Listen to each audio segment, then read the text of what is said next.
Relationships is such a big topic in our society. As as every single time I mention, and it is still worth mentioning, as it is a fresh reminder. So I'm going to set the context this way for today. I'm going to say, number one, as always, do not believe anything I say. Look into it for yourself, see if there's any truth feeling to it, explore it, and just see what comes out of it. Like, get your own insight, right? Also look to see if there's anything that I'm saying which provokes you, or you feel an instant reaction or disagreement, or you're banging up against what I'm saying. Completely fine, completely natural. If that happens, just notice that's happening and try and understand that that's your beliefs that are unconscious that are being provoked. You yourself can never be provoked because you yourself are formless, and nothing can stain even what is formless, let alone harm it, provoke it, or irritate it. So that is a really helpful thing to consider for me um, when I'm all of a sudden provoked, or I'm all of a sudden irritated, or I'm all of a sudden annoyed, or in disagreement, or in reaction of any sort. It's really helpful for me to go, oh yeah, okay, there's some unconscious beliefs that are being provoked. It's not me, which further helps me look into it in a neutral, impersonal way. Meaning I'm looking at whatever I'm looking at that might be provoking me in the moment without personalizing it. Therefore, I can see it more clearly and be with it in whatever way occurs next. The third thing I'll say about this is that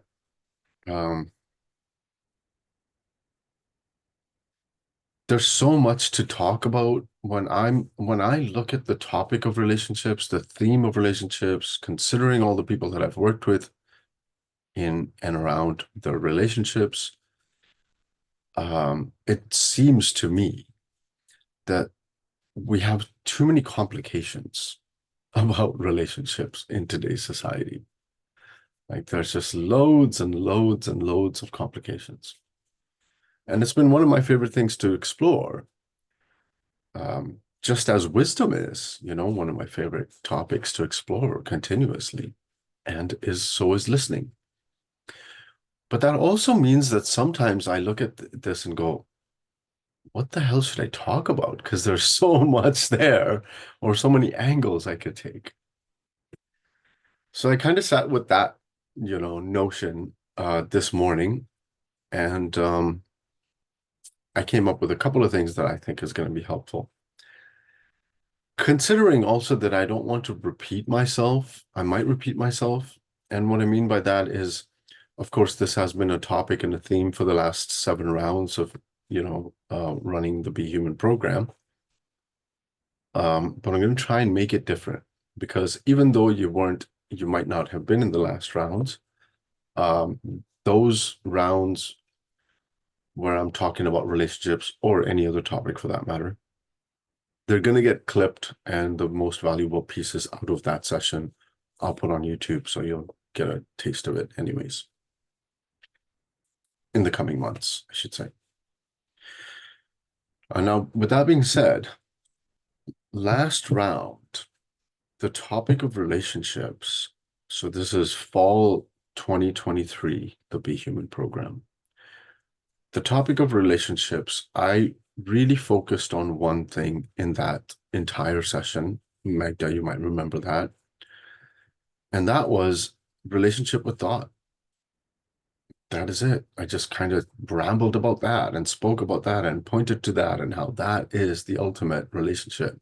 And if you want any kind of relationship in your life, including the one you have with the flower outside even, you might want to consider the relationship with thought and become more and more aware of that, of how thought plays a role in our lives and what kind of role it plays in our lives.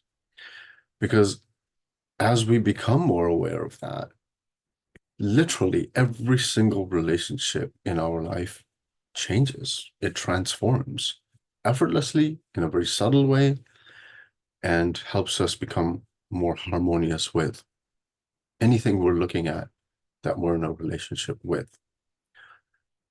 Now, I really want to emphasize that point. It's anything. It's not people. People are just one tiny fragment of who we have relationships with in our lives. We have relationships with air. We have relationship with water. We have a relationship with our body. We have a relationship with food. We have a relationship with nature. We have a relationship with animals. We literally have a relationship with every single thing on this planet, as we are the center from within which we are relating. And if we are not considering that and we're putting humans above all of that, we have completely missed the point. That's how I see it. It's just dysfunctional. However, it's natural that we do that because we often get into conflicts only with people. We don't get conflict with air and water and food and, animals. But we do get in conflicts quite a bit with people.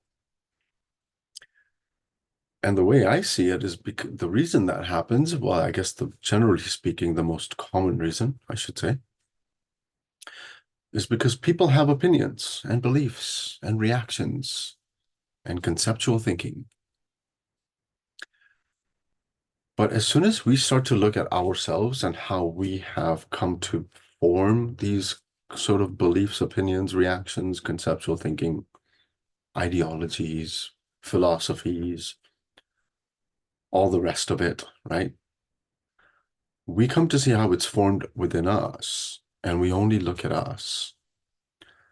Then everything downstream from that, including other people and their beliefs and reactions, how they carry themselves, how they show up, what they're about, what they're not about, how we expect them to be, how we not accept them to be, accept them, expect them, both of them.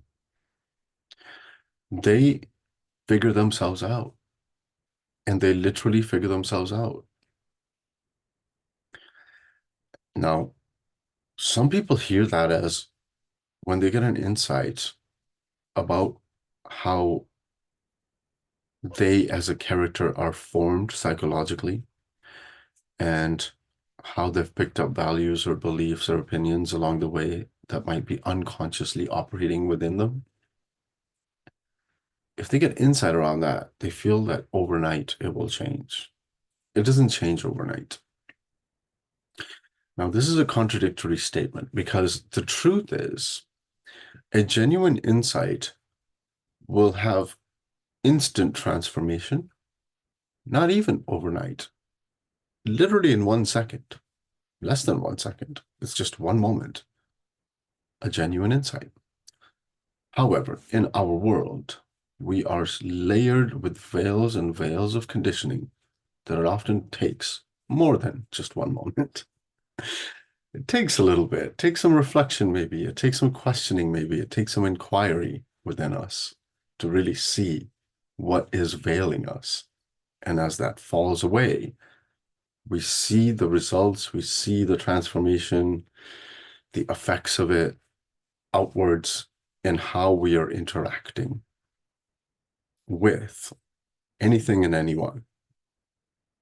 So you don't look at anything or anyone, you don't spot anything within whatever you're looking at. So for example, I'll just take two really, I guess, contrast examples to make a point. One, what is your relationship with wind? Ever consider that? You might want to consider that just for fun, playful sort of curiosity. What's your relationship with wind? Do you often hate it? Do you react to it right away? Do you have a preconceived idea about wind? Do you love it? What's your relationship with your neighbor or your mom or your sister, brother, dad, son, daughter? And you'll see that the second one probably has a little more density in it, right? You have opinions about all the people that I've mentioned, or even pick one of those people and see that there's going to be opinions about that that are seemingly far more complex than what your relationship with the wind is. Now, what I'm suggesting is that if you look at yourself and how you are relating to wind, or how you are relating to your opinion about wind, then it literally has the potential to cascade onto all other things in your life without you looking into them. Now, that's going to take some faith and some patience, curiosity instead of conclusion, and inquiry. You want to inquire, right? The nature of inquiry is, to me, questioning it. You're simply questioning it. You're not settling for what answers your mind is giving you while you question it. You're just questioning it consistently. And you start to see something about yourself, not the wind. And when you see something about yourself, then you can see the wind in a much more clear way. And then the relationship with wind becomes less dysfunctional. I'm not saying that you have a dysfunctional relationship with wind, but replace the word wind with whatever you're looking at.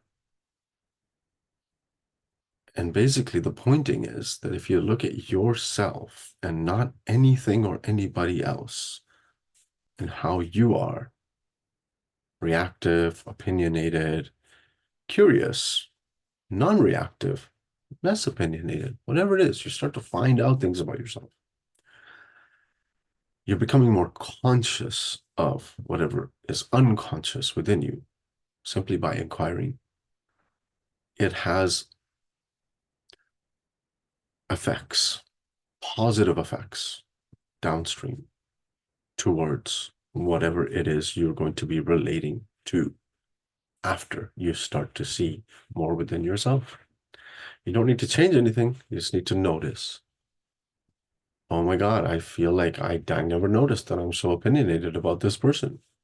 I never noticed that I'm so judgmental about that person. I never noticed that I'm super non-judgmental about this person. And all you're doing is noticing things within yourself. Become more conscious, become more aware of what is unconscious within you. And the effects of that downstream are always positive. Because it is only the unconscious within us that bangs up against things